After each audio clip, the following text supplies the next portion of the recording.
Hello, everyone.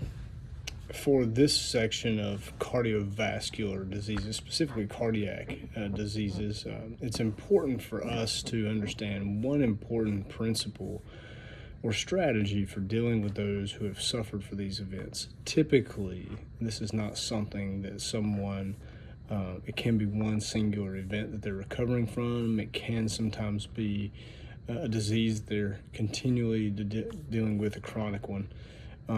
But for the main part, you as an exercise professional may often, especially if you're in a clinical setting, deal with the rehabilitation efforts for those who have suffered from cardiac events, specifically cardiac rehabilitation, which is very different from other methods and other strategies for others with differing chronic diseases and disabilities.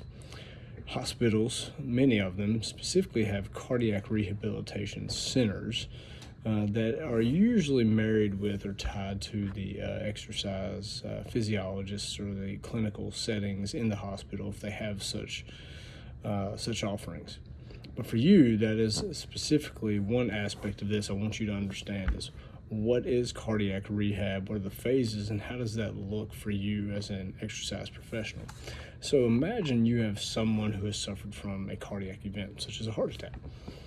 What is cardiac rehabilitation?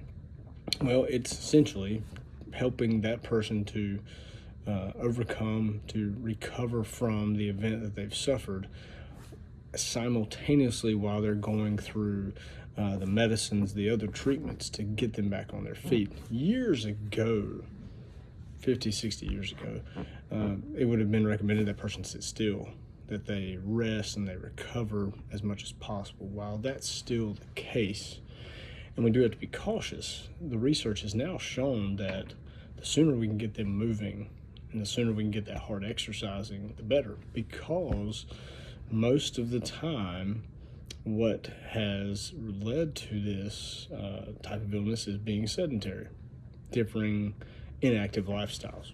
Most of the time. There can be exceptions. So, there's 3 phases to cardiac rehab. The first phase is inpatient. That starts immediately while you're still in the hospital. Typically, while someone is suffering or recovering from a heart attack, they will already meet with an exercise physiologist, a physical therapist, and start to help them to walk and move. That's phase 1, is starting to walk. Once they're able to do that on their own, phase 2 is outpatient. They're going to appointments in the cardiac rehabilitation setting, being supervised while they're exercising. And then phase 3 is on your own, is continuing those activities prescribed by those individuals, either in the setting, on your own, or in another setting, or at home. And so trying to get them to move, trying to incorporate those basic recommendations for physical activity to prevent this from happening again.